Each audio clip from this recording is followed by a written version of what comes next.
Welcome to another Apollo Papyrus podcast episode. I am Aaron Apollo Camp. For this episode, my interview guest is a doula and marriage coach, and she is the author of the nonfiction book Inside of Me, Lessons of Love, Lust, and Redemption, as well as its follow-up book, Inside of Me 2.0. Her name is Shellie R. Warren, and my interview with Shellie will follow the note-taking sounds. Shellie Warren, welcome to the Apollo Papyrus podcast.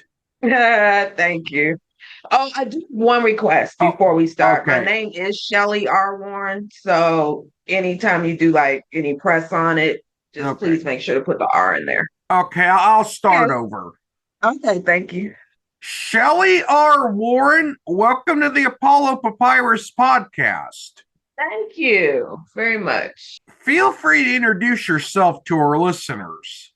Haven't been asked to do that in a long time. So I'm a writer. I'm celebrating 25 years of that. I'm a 3-time author. My latest book came out last October. I am a marriage life coach. I've been doing that for over 20 years, and I'm a doula, which is basically a birthing assistant. And I've been doing that about 17 years. And my life is pretty full with those things. As you mentioned in your intro, you're a doula and a marriage coach in addition to being an author and a writer. How are you able to be a marriage coach despite not being married? And what is your work as a birth doula like? Yeah. I always think it's funny when people ask, how can you counsel people not married when the divorce rate is 50%? A lot of married people don't know what the heck they're doing either. You'd be better off just finding someone with wisdom. So oftentimes I come from divorce. I'm a child of divorce. Children of divorce are actually very insightful on marriage. People should ask them sometime. And I study marriage a lot. Like it has, not only have I been working in the field of marriage, my niche is reconciling divorces, and I actually have done that. And I don't know any counselors personally who have done that other than myself. So it's almost like I'm going to start referring people to the people I work with about how a single person can do that. As far as being a doula, so my first book is called Inside of Me, and my third book is an update of the first book. And my first book talks about a lot of the choices, drama, trauma, insights from a lot of the sexually related decisions I made in my 20s. And a part of that was terminating 4 pregnancies. So fast forward from my 20s into my 30s, I was a teen mom director for a local chapter of a national nonprofit. And those girls that I was mentoring happened to be, some of them, the ages my children would have been if I had not terminated. So it was kind of like a full circle healing moment. And what I was recognizing, I live in Nashville, Tennessee. I was working with minority youth. They weren't being very respectful of teen pregnancies. There's no reason why a 16-year-old track runner needs to have a cesarean scheduled 4 months ahead. So I became a doula to be a birth advocate for young women. And then it just expanded to just being a doula, period. And the thing that's kind of amazing about the doula work is I thought I would only be a birthing doula, but I've kind of just become a doula, like help people just birth ideas or help them birth plans or help them push out concepts. It's actually been a beautiful. Okay, without spoiling too much of your first and third books, your first book is called Inside of Me, Lessons of Love, Lust, and Redemption. And your third book is a follow-up to your first book called Inside of Me 2.0. You've mentioned those books previously in the interview. Without spoiling too much of them, can you tell us a little bit more about them? So like I said about the first book, it's just, there's a media company called Relevant. It's a Christian, they put out a Christian pop culture magazine. At the time, they had a publishing company, and they had asked me to come on as a columnist, and they were just kind of taken aback by how candid I was about my life choices, especially as a believer of the Bible. And so they were just like, you should write an autobiography. And so it just deals a lot with 19 to 29. I'll be 51 next month. So it's not really, it's not a book about sex, but it is a book about a lot of the choices related to sex. I am a survivor of molestation. I've also been sexually assaulted. And then there's just the choices I made, maybe partly because of the trauma of those two things, but also just choices I made on my own and the insights that came from those choices. The follow up is celebrating the 20 years since that book. And there's a lot less sex that has happened since that book happened. So this is more about it's interesting. If there was an overarching theme, it's probably narcissism. I'm talking a lot about spiritual narcissism, how you pick poor friendships, a lot of decisions I made with family members. I'm estranged from my mom. We talk about that. My father committed suicide. We talk about that. It's just a lot of like the first book's what happened to me. The second book is who I am. That's probably the best way to put it.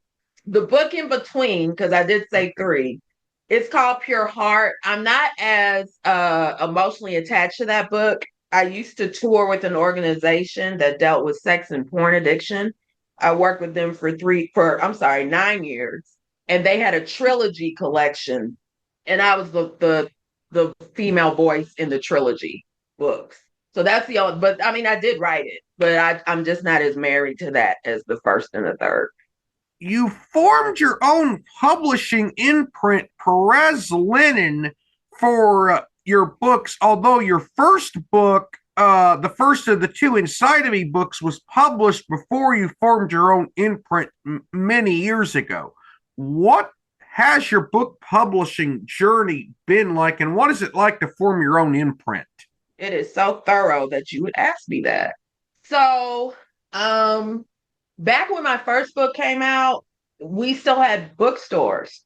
Like it's so sad the way the literature world looks right now, but there was a Borders and there was a Barnes and Noble, and not one that you had to drive 20 miles to.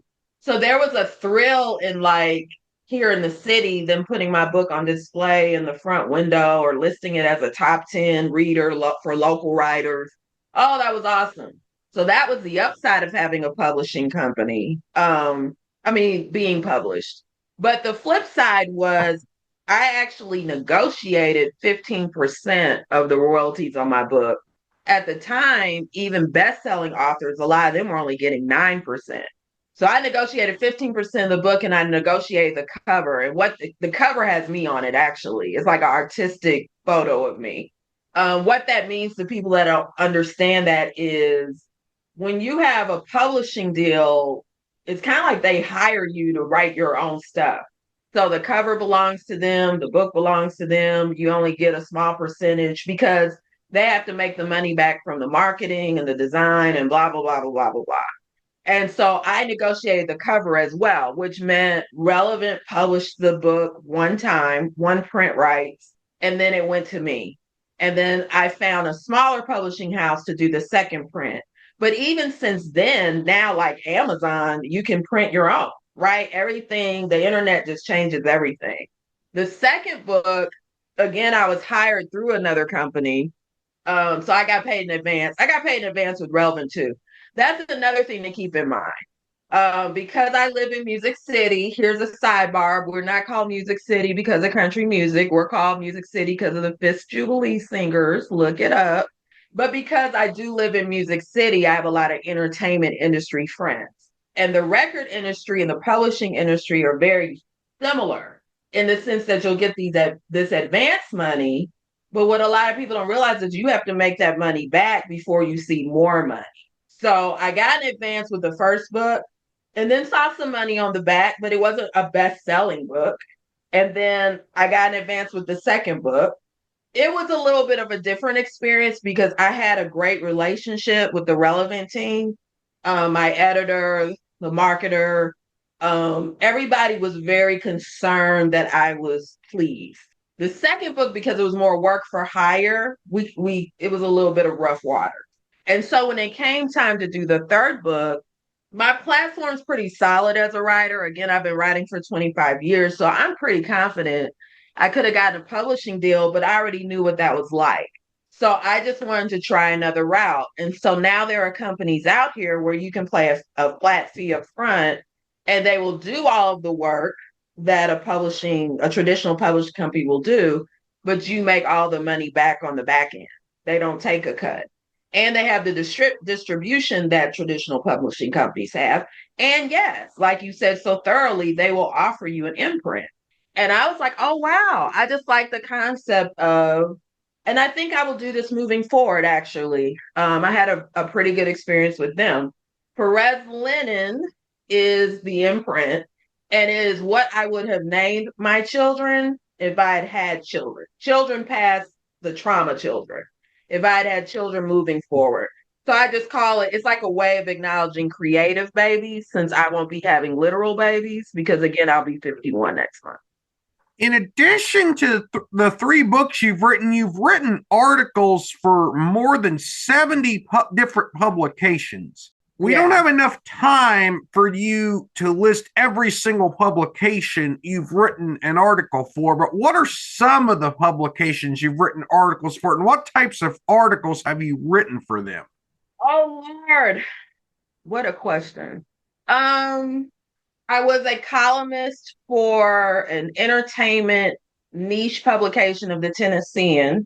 Tennessean is the major paper here in Nashville for multiple years.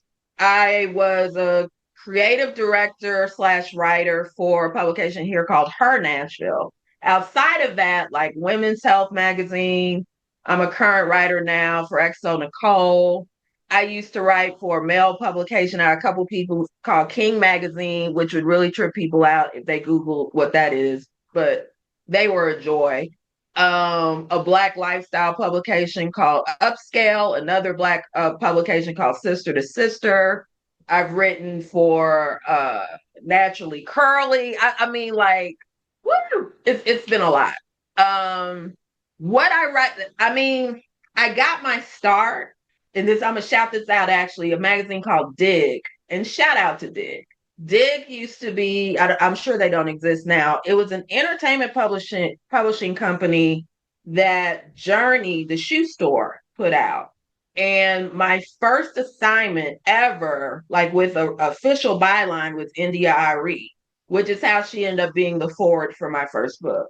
I was her first interview for her as an artist, and she was my first interview for me as a writer. And so I started in entertainment, but then I just started merging over more into relationships. So I've probably been writing on sex and relationships and self-care, probably 20 years of the 25 years. And that's most of the stuff I get picked up for, although I've done wedding content, lifestyle content, beauty content, you kind of name it at this point. I have a couple more questions to finish out this interview. One of them is about the fact that you don't trust people who don't regret things in life. Why is that? You are so thorough. I don't, because I'm very word literal. Um, Another like fun fact about me is I don't do social media. Um, the last time I had an account was Facebook, and it was probably about 17 years ago. And we had fun. I had a page where I would throw out topics and we would all debate them. And they were real debates too. I would never take the comments down, no matter how insulting or crazy they were. So we had a ball. But I had just decided I'm a Rosh Hashanah observer. So the new year for me is the fall. And one Rosh Hashanah, I was like, I'm just going to take a break for 6 weeks. And I just never went back and haven't really missed it. And so even though I see tremendous purposes for social media, with everything has downsides, right? And as a writer and an avid reader, not just scroller, one of the things I think is a detriment is we keep redefining words based on what social media says the definition should be. And I'm a dictionary definition girl. So where I'm going with that is I know that regret means remorse, and I don't understand how anyone with a conscience or a soul can go through life without having remorse from some of the choices they made. Either you're a supreme narcissist, you're totally ignorant what the word means, or you suck at accountability. And all of those reasons are problematic. So that's why I don't believe in people say I have no regret. You should be able to look back on your life if you are even remotely self aware and have some things that you have remorse for. That's how you grow. One last question. Uh, since you mentioned the fact that you don't have a social media presence, which is unusual for an author nowadays, so I'll ask a For different sure. question. You have a purpose theory. What is your purpose theory? About the three things, that part? Yeah. Okay, so yes, it is rare to not be on social media. You'll be right. It's also rare for people to hire you when you don't have social media these days. So I've been blessed in that way. My theory is I got a few theories about purpose because purpose is fabulous. For starters, I think what you're alluding to is if you don't know how to describe your purpose in three words or three phrases, you probably don't know what it is. And if you can't or don't know what it is, you should find it. Everything about who you are is amplified through your purpose. Everything. As a marriage life coach, I highly advise you not marry someone who doesn't know their purpose, or you get married until you know your purpose, because a part of what your partner does is help support your purpose. There have been people I've dated and they're attractive and I'm attractive and we have good chemistry and we get along great and we enjoy the same things. But our purpose is just like, for example, this one guy I was doing a journey with, he's very private about sex. I'm absolutely not. We wouldn't have been a good fit because it just would have been every day. Like, why are you still talking about that? You got to talk about that again. You got to find someone who's like team your purpose. The other thing about purpose is I'm spiritual. And so you're honoring God by being in your purpose. It literally means why you're here, why you exist. And so it's a form of worship and celebration of a higher being to operate in purpose. And then it just helps you know yourself. It's kind of like why your initial question I get asked all the time and it doesn't bother me. How are you single and you can work with single people? I mean, married people, because that's my purpose. Now, if y'all got a problem with that, you should pray to the Lord. Maybe He'll reveal some things to you. Let me say this, though, because I am a Bible person.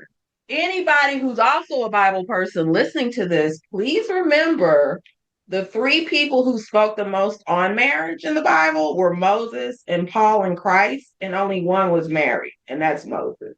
So, my purpose, if that's the other question, like you said, three things, it's covenant principles. So, for me, it's marriage, sex, and the biblical Sabbath, like the traditional Jewish Sabbath. Probably not one week goes by. I'm definitely talking about marriage and sex almost every week, but sometimes the Sabbath comes in there too. And even my name is hilarious. I didn't find out the meaning of my name until my 30s. I ran into an Israeli woman in the mall, and she was like, "Oh, your name is Hebrew."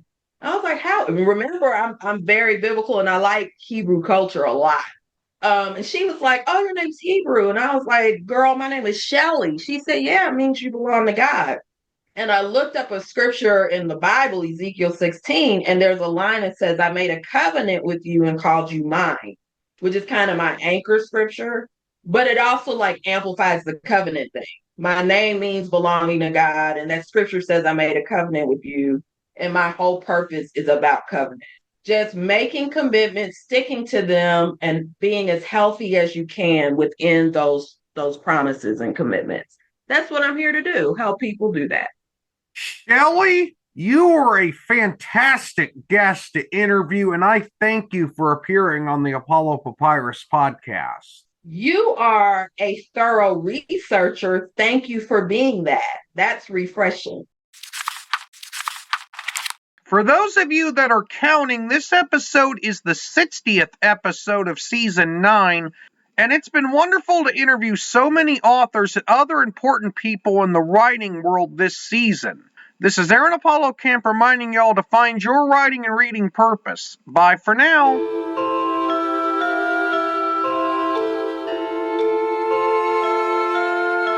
Copyright 2025, Aaron Apollo Camp, all rights reserved. This podcast episode is intended for the private listening of our audience. Any reuse or retransmission of this podcast episode without the express written consent of the podcast host is prohibited except under fair use guidelines. Royalty-free music and sound effects obtained from https://www.zapsplat.com.